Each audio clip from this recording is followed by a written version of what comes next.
Alrighty, so hi everyone. Welcome to our workshop on cultural identities.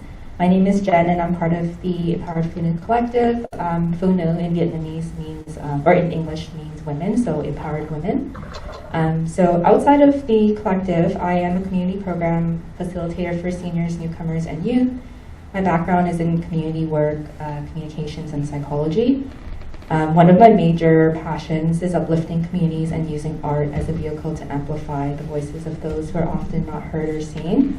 I actually grew up in Regent Park in the 90s when there was government housing, and this was right before, or this is way before the condos were here. My parents came as refugees, immigrated to Canada, and so I have kind of like a soft spot and connection to Regent Park. And it honestly is such a privilege to be back here presenting our Photovoice project as well as engaging in this workshop with everyone. I also wanted to take a moment to introduce Anna Wang, who could not be here in person today. However, she was involved with the creation of the Photovoice project as well as the creation of this workshop. So Anna completed her education with a bachelor's degree with honors in English and humanities, as well as a graduate degree in Masters of Teaching. Being raised by an immigrant household and within a marginalized neighborhood, she grew up hyper-aware of racially and culturally sensitive issues. With that, she worked as an educator within the Jane and Finch community and Toronto District School Board. Her experiences ultimately led her to develop a community-based approach throughout areas in her work. As a self-taught creative, Anna currently specializes in identity design and brand strategy within marketing and education. She also works closely with, She also works closely with community members to develop narrative-driven design and strategies.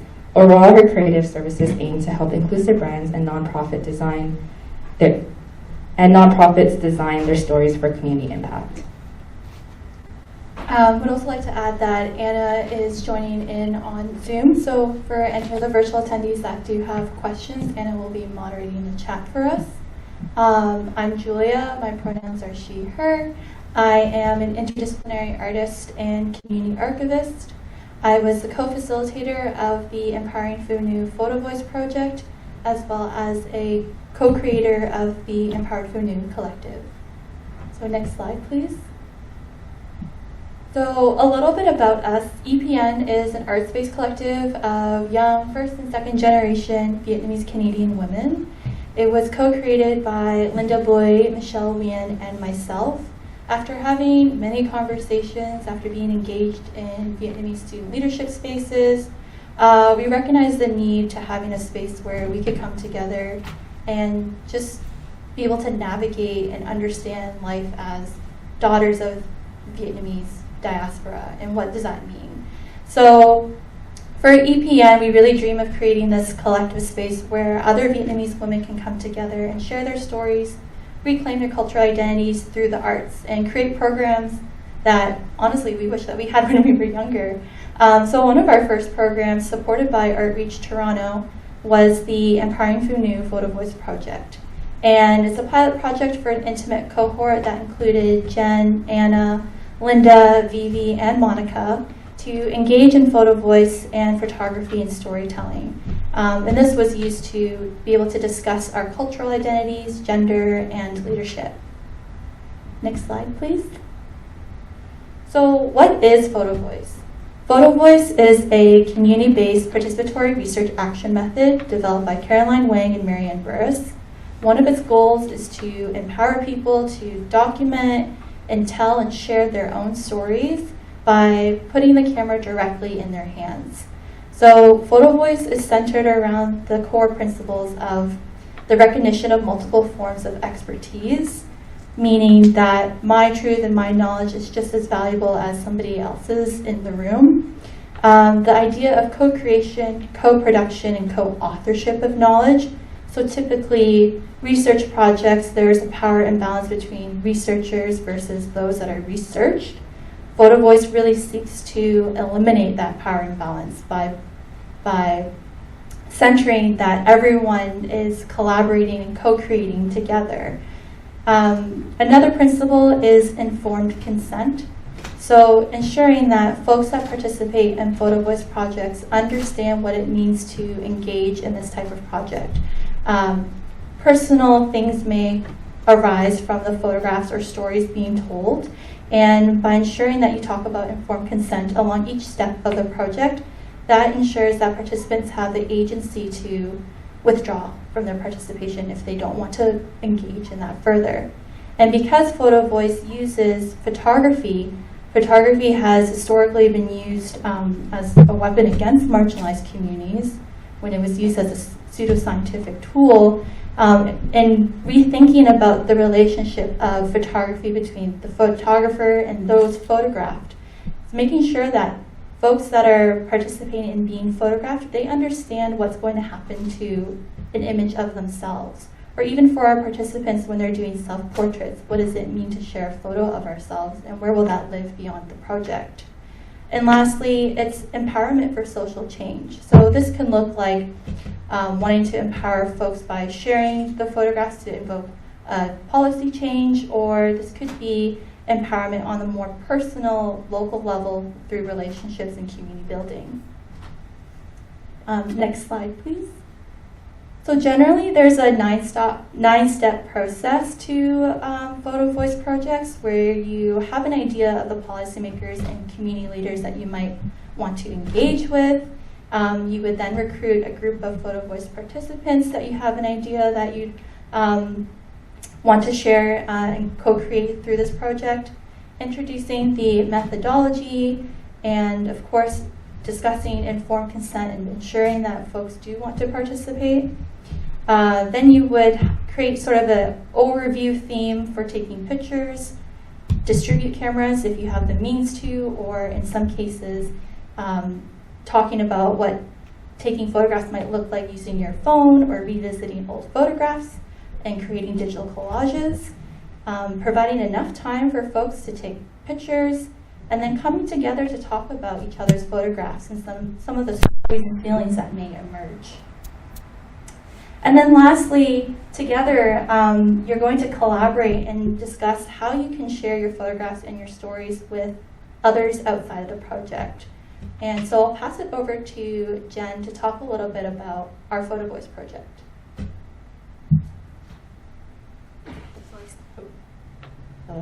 So I started with Empowered Phụ Nữ Collective last year as a cohort member. The reason why I joined was because I did, like a lot of the members of our Empowered Phụ Nữ Collective, felt that there was a Vietnamese community that was kind of missing for folks from our generation. And so when I came across this opportunity to participate in discussing our culture identity through art, I was really excited, but also very nervous just because I never really perceived myself as an artist, or I never really pursued anything related to arts. So when I was, when my application was accepted, I was super excited, and I'm really glad that I was a part of this cohort, specifically this collective, because I got to show up as where I was in my life in terms of art, and I'm very passionate about community as well, so I got to really intersect those two passions in my life.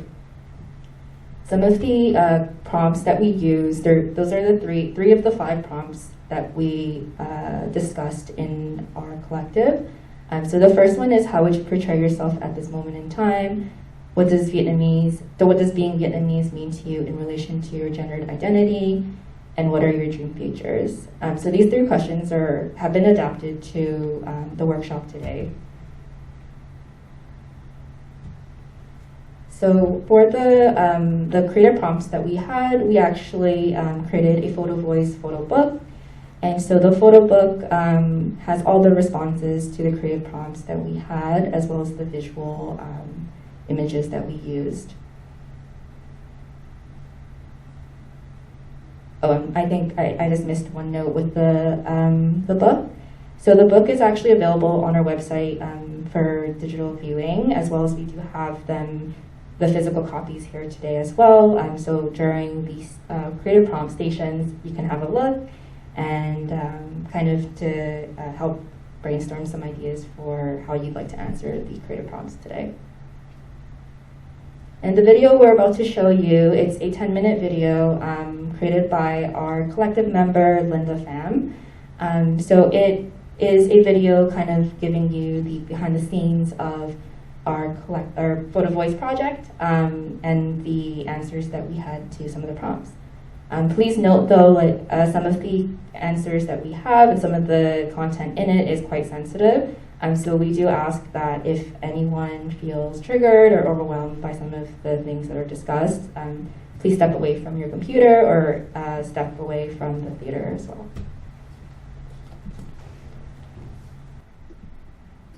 Third culture, resilience, growing up in low-income neighborhoods, not always fitting in, challenges talking about mental health, fetishization, imposter syndrome, limits being like, stereotypes and stigmas, pressure to give parents the life they want for us, outward culture, our gender, need for leadership, representation, reclaim our identity. The daughters of diaspora, through photos, storytelling, photo voice.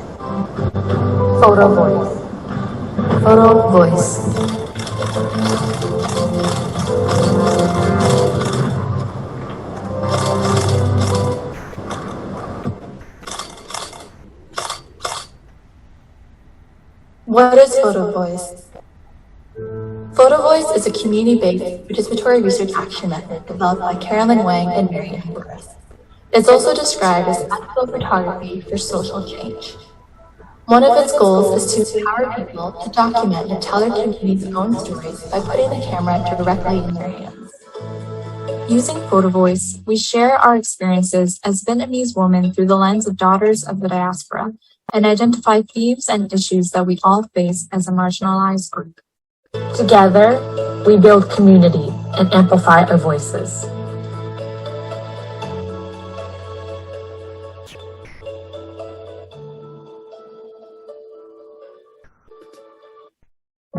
When we first applied for this grant, we knew we wanted to create a space where Vietnamese women could connect and share their stories, but even we didn't realize how important this community we created would become during the last 2 years, amidst a pandemic and while hearing about increasing reports of anti-Asian racism, most of which were targeted against Asian women. Vietnamese women are often burdened to carry cultural traditions and values.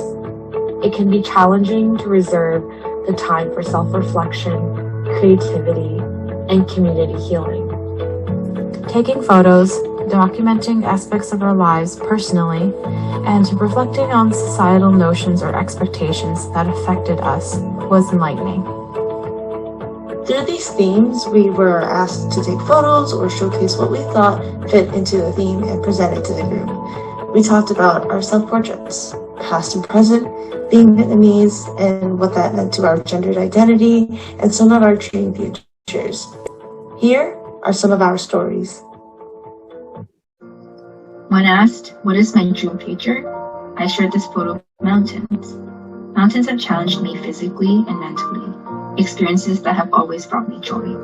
Art to me, reminiscent of a door, as if I'm finally stepping into a realm where I'm confident in not only myself as a woman, but starting to truly, really, and fully embrace the womanhood around me. The perseverance, survival, hopes, and dreams of my family and ancestors have allowed me to have the privilege to dream, to shed layers of intergenerational trauma, and to live in the peace and safety that they came all the way here for.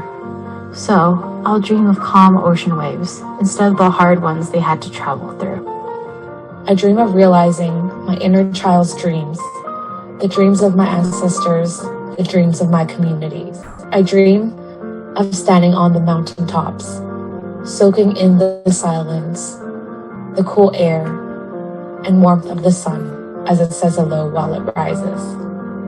Knowing that the steps I've taken to get there have been filled with love, care, acceptance, strength, and contentment.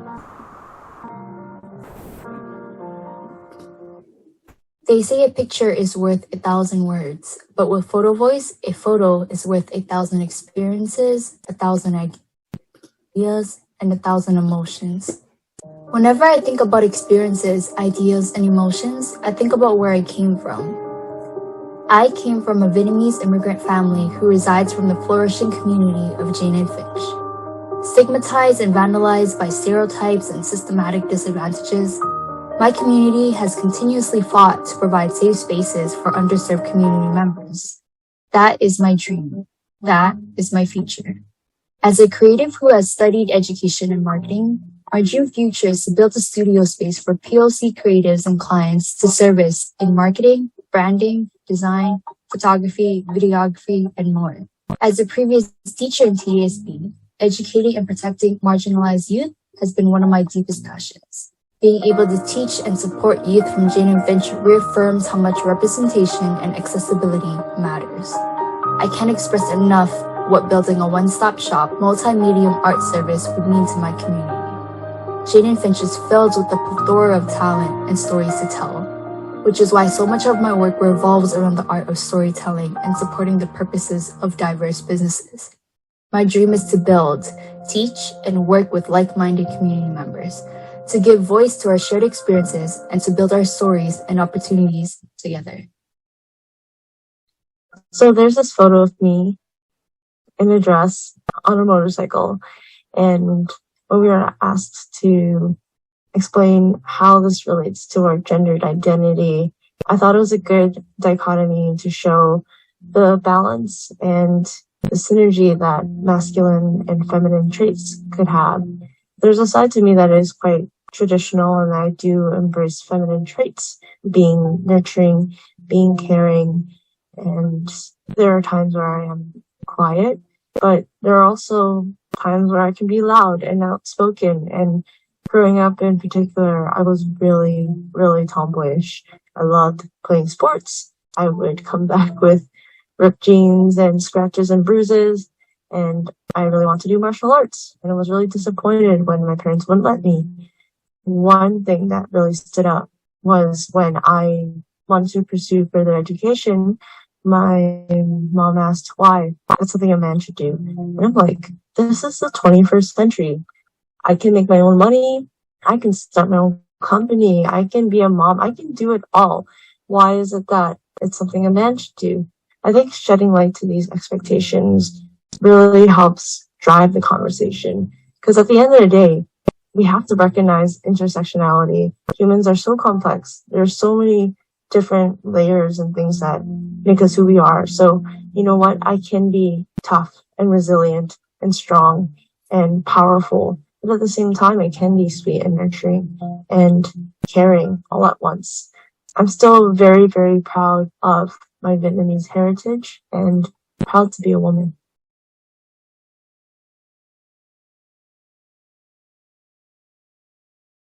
Throughout this process, I learned the importance of embracing my identity and culture. Being surrounded by strong Vietnamese women who had similar experiences as I was so validating and comforting. Before this project, I lacked the connection to community and my roots. I didn't know there was mentors and role models out there that looked like me. Participating in Empowered Phụ Nữ means connecting with my community. It means sharing and celebrating our similar and different experiences as Vietnamese women. Participating in this project was so meaningful for me because I could connect with others despite not being able to meet them in person. It made me feel understood and inspired. Being a part of the space reminded me of the power of healing and dreaming both as an individual and a collective. I'm really grateful for this opportunity to strengthen our teamwork as coordinators and to also get to know each participant on a deeper level. Most of all, I'm proud of the sisterly bond we developed, and I'm really comforted to know that these relationships will only continue to grow beyond this project.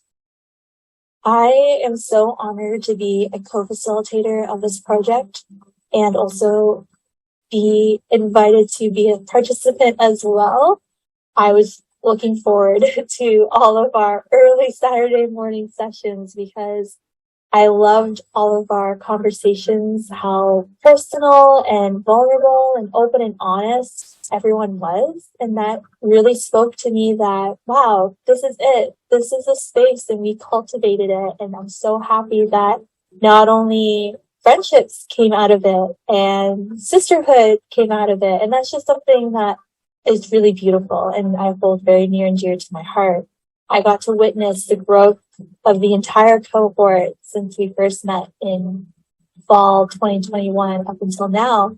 And I also got to witness the amazing growth and strength of my co-collaborators. And even to put the cherry on top of participating in this project, like, I learned so much about myself throughout. I am so thankful for this space. And it really goes to show just how important and meaningful projects like these are. And I hope that other communities can do that too. Thank you all. That was our video created by Linda Pham. We now invite you for the activity aspect of our workshop. For folks in person, we have zines here that we'll distribute if you prefer to respond to the prompts privately. We also have some various stations over by the doorway that we encourage folks to engage with. For our virtual attendees, we have a Padlet link if you'd like to post your responses anonymously. We do also invite you to use any scrap pieces of paper, pens, notebooks you have lying around. And so for our first prompt, it's write or draw how you would portray yourself in this moment in time. So we'll allow about 5 minutes per prompt, and we'll revisit for the second one. Thank you.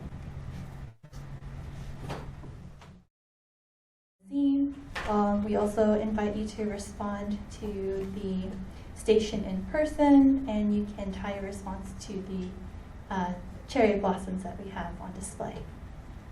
And we'll allow about 5 minutes as well.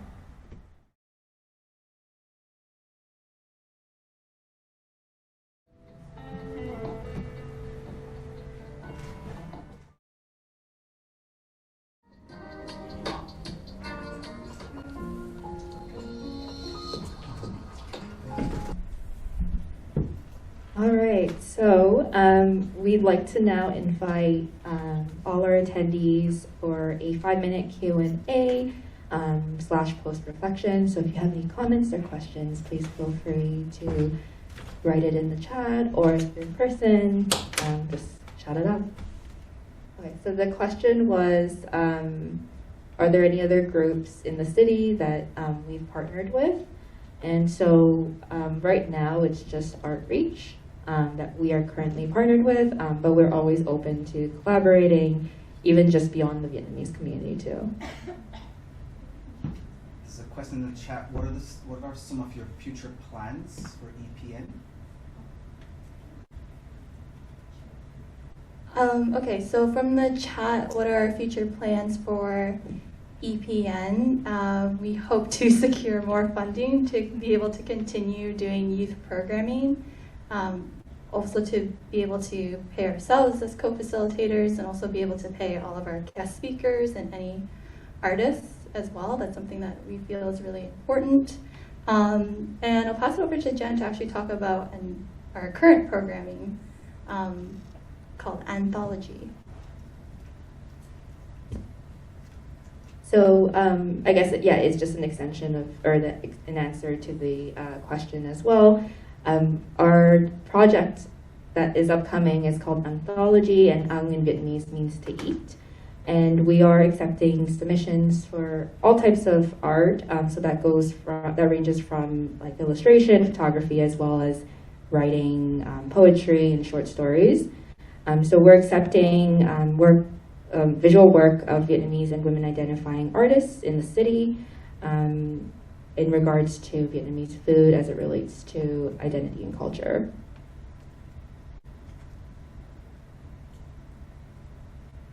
So we have a question from Kevin. What are your thoughts on the need to include youth voices in the arts?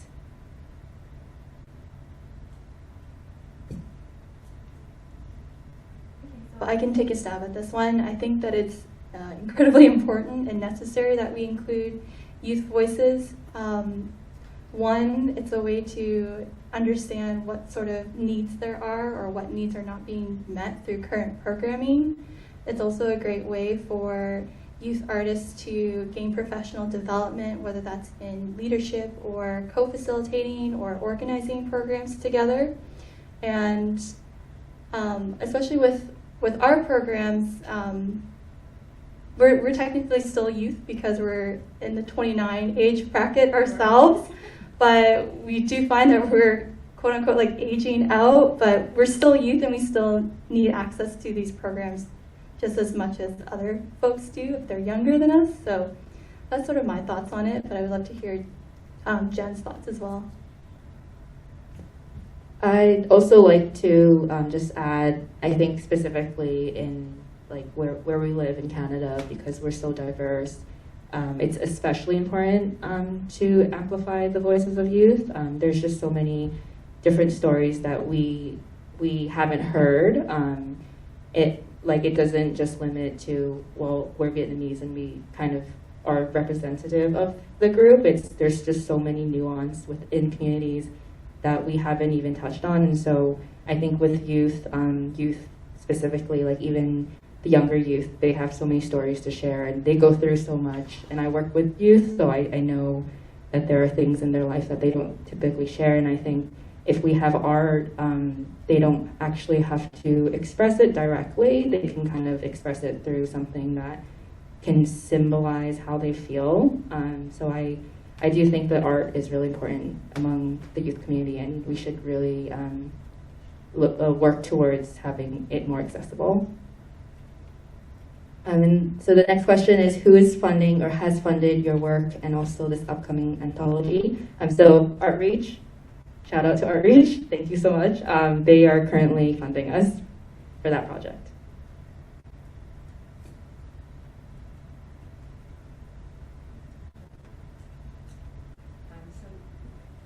So we also have a slide here. It's also in the zine as well. It's a slide to show just a couple of resources in case there have been things that are discussed in this presentation that you feel like you want to talk to someone about. So we have here healingandcolor.com.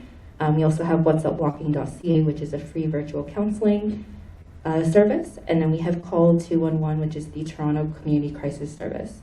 And if you'd like to learn more about the Photovoice, we have the website listed there. There's photovoice.org as well as photovoiceworldwide.com. And we just want to thank everyone for attending in person and virtually. We would love for you to keep in touch with us. You can follow our Instagram to stay up to date with our upcoming programs and events. Visit our website if you're interested or you know someone that might be interested in submitting to Anthology. And if you have any questions for us or would love to collaborate with us in the future, please don't hesitate to give us an email. So thank you.